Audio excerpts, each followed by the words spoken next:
I'm trying a new lighting setup. If you guys like it, please thumbs up. If you have any comments about the lighting, if you have any recommendation about the lighting, I'll be really happy to work on it. I'm just trying to experiment with the lighting system here.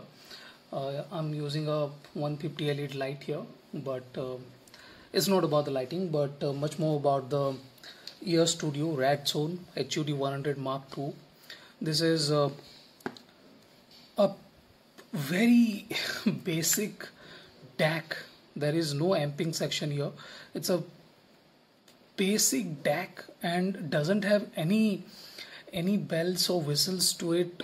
It does have a few things, a few DSPs, but I do not feel that there is a lot of differences in the DSPs.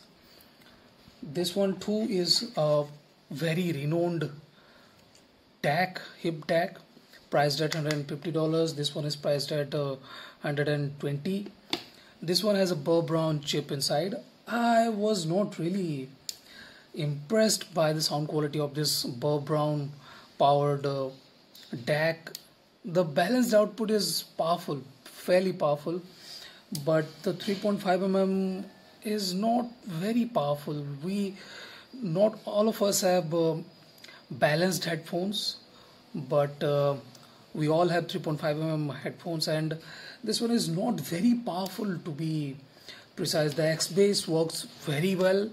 It's a thing that most of the consumers who like some bass will love it. The power match is good too, but I just tried it with I do not have a lot of power hungry headphones, but I do have a couple of good quality earphones that are those who love some power, and the Electrostat Hybrid Pola, Shosi Pola, is one of the least sensitive and a power hungry earphone, and I was not exactly happy how these hip DACs were driving them. They were not exactly transparent in the treble region. The treble is my only problem with the hip DAC. Hip DAC is nice, that the amount of details is good, but yeah, the treble is not exactly transparent. The transparency is not there. I do not feel like it's better than the Ear Studio. Yeah, this has slight emphasis with the lower end. The mid range is good. The treble is not exactly noteworthy, but yeah, the bass is nice. I like the bass, but will I keep it for bass only? No, I will not. I'm not exactly impressed with the clarity and transparency of the hip DAC. On the other side, this one is a totally different thing. This one doesn't have any inbuilt battery or anything. This one is powered by the mobile device. It will draw power from your mobile device. It can be attached to the cover. Let me show you guys how. I've done something with one of my LG G7 cases, back covers to be precise. You can attach it like this. It's supposed to go like this, and it will stay on. No problem with that. You do not need to worry about it falling out. It doesn't fall out easily. You have to apply power for it to slide out. You can use it without any problems, without worries. You just plug in here into the device, and yeah, that's it. You do not need anything at all. You do not need to worry about charging it or it running out of power. Yeah, it will draw the power from the mobile device, and that can be a slight bothering for a few, but I'm not exactly bothered about that. Yeah, that much amount of power, so you do not need to worry about it falling out of the case at all. And that's a very nice thing, attaching the USB DAC to the phone. Even with the dongles, yeah, they are small, but still then they will hang out of the phone. They can be damaged, but this is really nice. And look at the cable. This is short. You do not need to worry about damaging this. These are not exactly cheaper ones. This cost around $10, but still then that is not a big price for sure. There is some frosting on it. Yeah, that's my usage. Slightly harsh usage to be precise, and the humidity is not exactly forgiving either. So that's that. Now we were talking about the sound quality. Uh, this one is more transparent, more clearer. The treble clarity, treble extension feels much better. It's crispier. The notes are not veiled. The hip deck kind of feels veiled.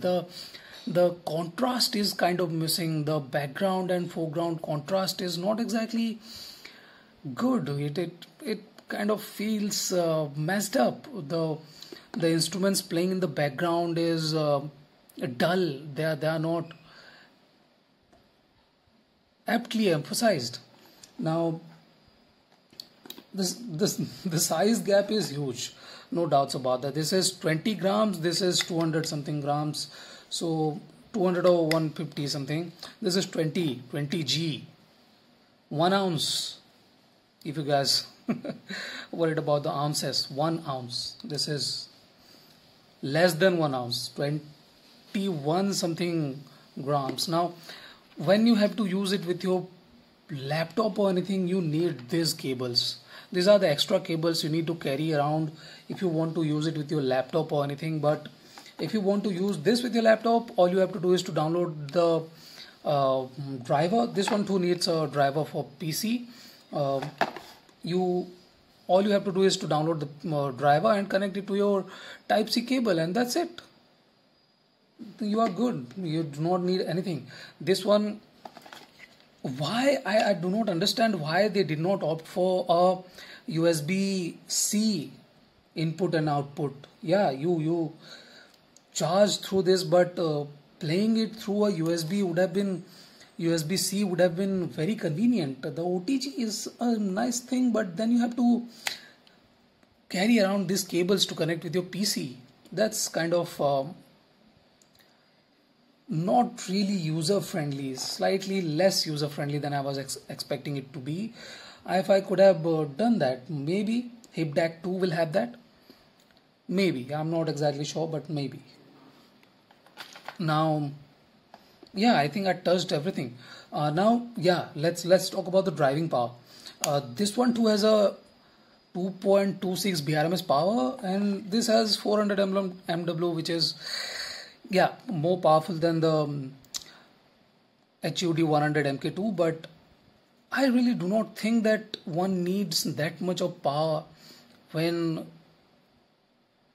it's being used with headphones, less hungry headphones or earphones, and the trade-off is not exactly worth it. I do not feel that it justifies the price when it comes to clarity and details, transparency. I really do not feel that one needs to pay for that when you can get that for less. Yeah, your studio is fantastic. I haven't tried the E1DA, but those who are using it are really vocal about it, and I really believe that 9038 TAC chip is fantastic. This one has a AK4377, and if the AK4377 is this good, then you can imagine how good can the 9038 be. I'm really liking this small thing. This Ear Studio DAC, USB DAC is excellent for the price. If you guys in the market looking for a DAC for just around 120, 130, $150 even, I'll recommend this one over this. If DAC is good, it has very good driving power, but when you are using it with your mobile phone, I really do not think that you would like to carry this around. It's huge, bulky. There aren't a lot of convenience here, but this is very convenient. You can attach it to your mobile phone's cover, and you are good to go. There are two of those. There are two of those clips. Two of this in the box, and you can attach it to two of your devices or two of your covers. So, and the good thing is that you can take it out too. If you do not want to use it here, you can take it out without much problem. It will come off. It's not glue. It's much more like a jelly kind of stuff which sticks to the case, and it will come off without much problem. So that's that. Now it's stuck. So That's very convenient, to be precise. It's the convenience that comes with this thing is excellent, and the sound quality is very impressive for the price and for the size. I'm really liking it. There are a couple of DSPs here. You guys can try those if you own one of these. I'm not exactly fan of these DSPs, but yeah, if you want to, you can definitely.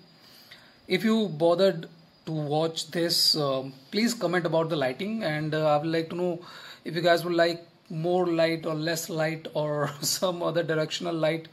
If this lighting is good, then that's really nice of you guys. Please comment. I would like to know. Thank you for watching, guys. If you have any questions, feel free to ask. I think I covered everything. If you guys want to know about anything else, drop me a question. I'll answer all of them. Thank you for watching, guys. Have a fantastic day. Enjoy.